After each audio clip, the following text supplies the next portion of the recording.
भगवान गौतम बुद्ध एक व्यक्ति नहीं, संपूर्ण विश्व को अहिंसा, सत्य, करुणा एवं शांति की दिव्य किरण देने वाले तेजोमयी सूर्य है। 2500 वर्षों से अनेक देशों के राजा महाराजाओं से लेकर सामान्य जनता को अपने विचारों में समेटने वाला महासागर है।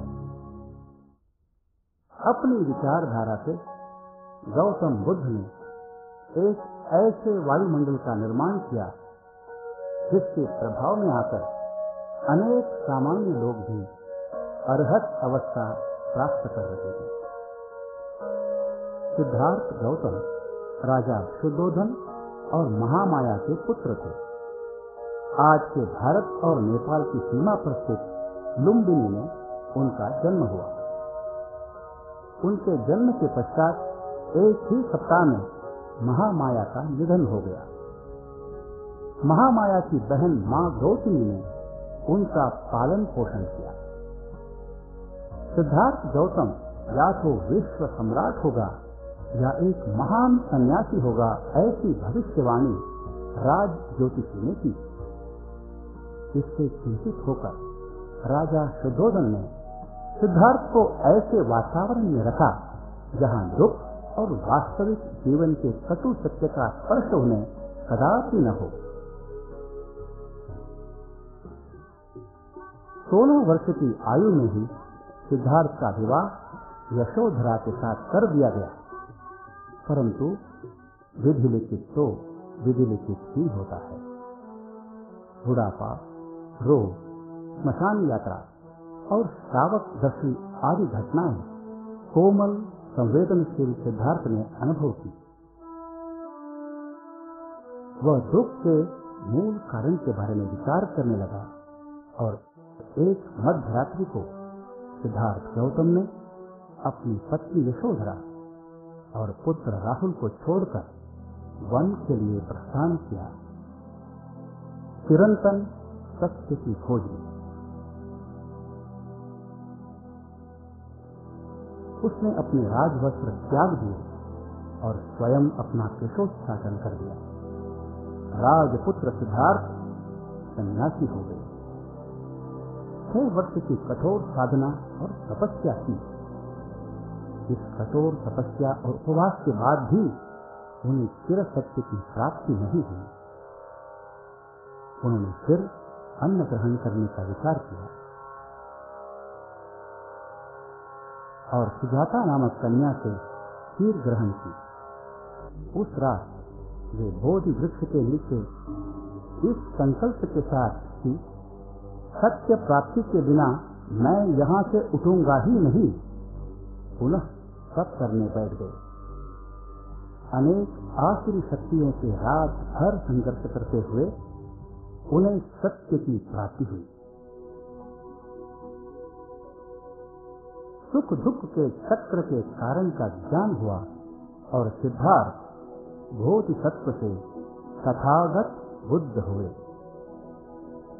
जीवन दुख है, दुख का कारण होता है। दुख का कारण हम समझ सकते हैं, कारण का निराकरण कर सकते हैं। इसे आर्य सत्य कहते हैं। इस ज्ञान का समाज कल्याण हेतु प्रचार करने का निश्चय गौतम बुद्ध ने किया। सारनाथ में उन्होंने अपने पहला प्रवचन अपने 5 साथियों, जिसे पंचवग्गी कहते हैं, को दिया और वहीं से संघ निर्माण हुआ। बहुजन हिताय बहुजन सुखाय, अर्थात समस्त मानव के आध्यात्मिक कल्याण का पर्व प्रारंभ हुआ। 35 वर्ष की आयु से अपने महापरिनिर्वाण तक लगातार 45 वर्ष, 80 वर्ष की आयु तक बुद्ध ने जन कल्याण हेतु धम्म प्रचार किया। अनेकों राजा महाराजा एवं विद्वान गौतम बुद्ध के अनुयायी बने। भारत से बौद्ध धर्म 10 दिशाओं में फैलने लगा। बौद्ध धर्म तत्वों से संपूर्ण विश्व को प्रभावित करने का श्रेय भिक्खु संघ को जाता है। ऐसे ही बौद्ध भिक्खु का संपर्क सम्राट अशोक के जीवन में आना बौद्ध धर्म के इतिहास में एक विशाल एवं स्वर्णिम अध्याय का प्रारंभ था। कलिंग युद्ध के पश्चात सम्राट अशोक नरसंहार से व्यतीत हो गए और उन्हें बौद्ध तत्व का साक्षात अनुभव हुआ। बौद्ध धर्म का अहिंसा और करुणा का संदेश विश्व में पहुंचाने हेतु उन्होंने भारत के विभिन्न दिशाओं में धर्म दूत भेजे। इन भिक्खु संघ में स्वयं उनका पुत्र महेंद्र और कन्या संघमित्रा भी थी।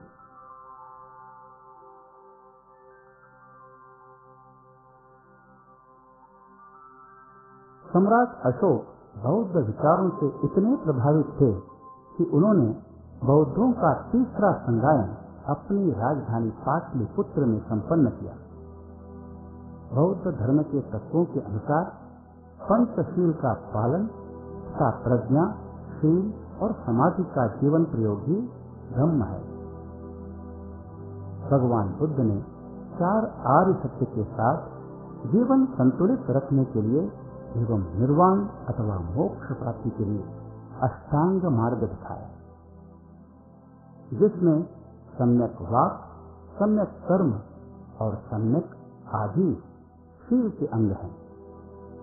सम्यक दृष्टि और सम्यक संकल्प प्रज्ञा के अंग हैं। सम्यक व्यायाम, सम्यक स्मृति और सम्यक समाधि समाधि के अंग हैं। बौद्ध धर्म के विभिन्न विषयों पर विचार विमर्श हेतु 2500 वर्षों के काल में 6 महत्वपूर्ण धर्म संगतियों का आयोजन किया गया, जिसे संगायन कहते हैं।